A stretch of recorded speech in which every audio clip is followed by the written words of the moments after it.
Yang saya hormati Pak Kapolri dan juga jajaran, saya agak menahan diri Pak untuk memberi apresiasi kepada Bapak. Karena dari tadi saya lihat semua mengapresiasi. Kenapa saya harus menahan diri? Karena kerja-kerja yang Bapak lakukan untuk menuntaskan kasus Brigadir Joshua ini masih belum selesai Pak Listio Sigit. Keluarga perlu keadilan Pak. Keluarga Joshua tentu saja. Karena itu kita masih menunggu Pak kerja-kerja yang dilakukan oleh Pak Kapolri. Saya hakul yakin bahwa apa yang Bapak lakukan itu sudah on the track Pak. Buktinya dari mana? Buktinya adalah dari ketika kasus ini mencuat, itu berbagai survei menunjukkan, ini tentu persepsi Pak ya, persepsi publik, itu sangat drastis turun Pak. Tapi begitu Pak Kapolri membentuk tim sus, kemudian melakukan beberapa hal ya, yang kemudian menetapkan FS sebagai tersangka, mulai Pak, kepercayaan publik mulai naik. Artinya apa? Publik itu melihat Pak Listio Sigit dan jajaran tentu saja, itu bekerja secara sungguh-sungguh terhadap kasus yang sekarang menjadi trending topik gitu. Saya perlu terima kasih kepada Allah Subhanahu wa Ta'ala Pak, Tuhan Yang Maha Esa, melalui tangan Pak Presiden Jokowi yang meminta secara terus-menerus, saya hitung 4 kali Pak, meminta agar kasus ini dibuka secara transparan, jangan lagi ada yang tutup-tutupi, jangan lagi ada yang direkayasa, kemudian juga lewat tangan-tangan netizen, karena saya yakin kalau itu tidak diramaikan, saya tidak tahu Pak, nasib kasus ini apakah akan lurus seperti yang sekarang ini.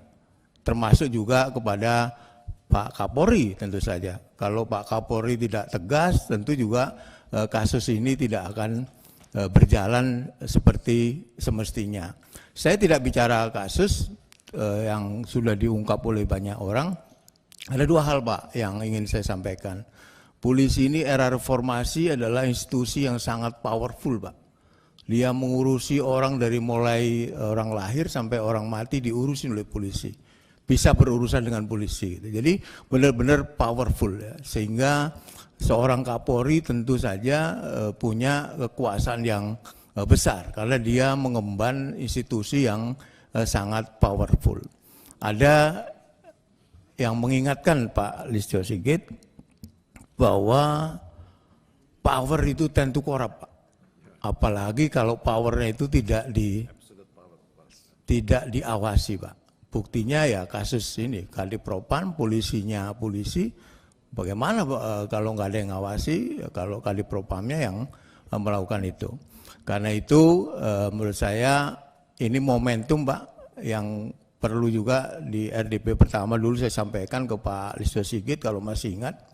Kalau ada Kapolda nakal, kalau ada Kapolres nakal, main proyek, meres, jangan dimutasi Pak, pidanakan. Saya nggak nyebut bintang 3 karena bintang 3-nya udah bagus-bagus saya lihat. Pak Doviri yang humble saya lihat, saya tahu betul ya. Kemudian Pak Agung yang komitmen dan tegas dalam bersikap. Pak Agus ini juga tegas saya lihat. Paling tidak tegasnya dari konferensi pers saya lihat Pak Agus tegas tuh kemarin. Kemudian ada Pak Anang yang sekarang udah bintang 3 Pak Anang. Pak Gatot yang mendampingi Pak Kapolri. Pak Listio Sigit, Bapak didukung oleh orang-orang yang punya komitmen, punya integritas. Jadi jangan ragu-ragu Pak. Apalagi saya dengar ASSDM-nya ini juga Adi Makayasa yang pinter juga Pak Wahyu Widada ini. Jadi Bapak didukung oleh orang-orang yang luar biasa. Karena itu Bapak harus benar-benar menjalankan tugas itu dengan sebenar-benarnya Pak. Yang kedua, ini yang menjadi keprihatinan saya Pak Listio Sigit.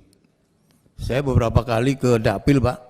Tadi juga sempat diungkap oleh Pak Adi dan juga oleh beberapa rekan.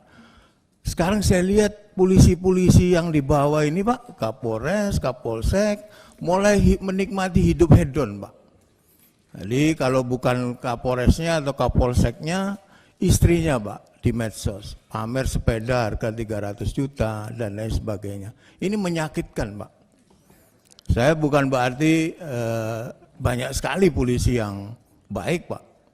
Saya kemarin nonton di tayangan televisi ada Kapolsek yang membagi tiap hari Jumat membagi makanan, itu kan bagus Pak. Jadi Polri ini benar, apalagi tadi sampaikan oleh Dr. Hinca yang Babin Kamtibmas itu luar biasa Pak kerjanya.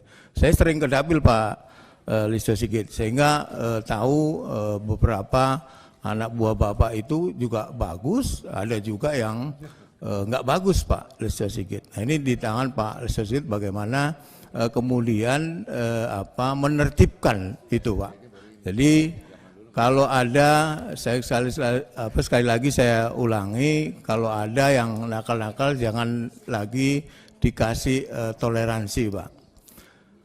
Pak Listio Sigit, saya ini sebenarnya kasihan Pak sama Pak Kapolri ini ya.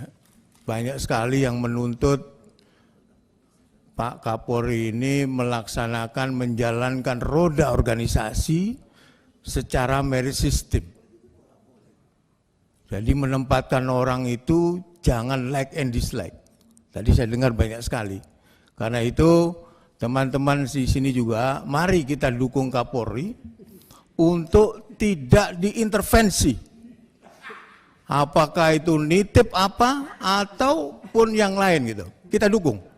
Nah, kalau kita mendukung Pak Kapolri menjalankan fungsinya tanpa, saya yakin banyak intervensi Pak Listio Sigit. Meskipun saya kadang-kadang dengar juga, tapi tidak mesti dari sini Pak ya, maksud saya bisa juga dari luar. Nah kalau kita mengharapkan Pak Kapolri ini seperti tuntutan tadi harus merit system dan jangan meletakkan orang dalam jabatan itu like and dislike, ya mari kita dukung. Jadi kalau ada yang intervensi ya jangan berintervensi gitu Pak Sigit. Yang terakhir ini masih sudah lebih 7 menit nih. Aduh, mohon izin pimpinan, ini sudah lebih 2 menit. Jadi terakhir Pak Listio Sigit, jika Bapak lurus dan benar dalam menjalankan fungsi sebagai Kapolri Pak, saya Johan Budi SP nomor anggota A219 akan mendukung sepenuhnya. Tetapi sebaliknya Pak Listio Sigit, kalau Bapak mulai belok-belok, mulai tidak lurus dan tidak benar, saya orang pertama yang akan meluruskan Bapak. Paling tidak dengan tindakan, kalau tindakan Bapak cuek, dengan ucapan Pak. Kalau ucapan Bapak juga tidak kubris, saya akan mendoakan Pak. Semoga Tuhan Yang Maha Esa memberi keberanian kepada Pak Listio Sigit, sehingga membawa Polri ini sesuai dengan harapan masyarakat, dicintai masyarakat, dan profesional. Saya tutup, saya lebih 2 menit, saya nanti konsekuensinya mohon izin untuk tidak dilakukan Pak Ketua. Assalamualaikum warahmatullahi wabarakatuh.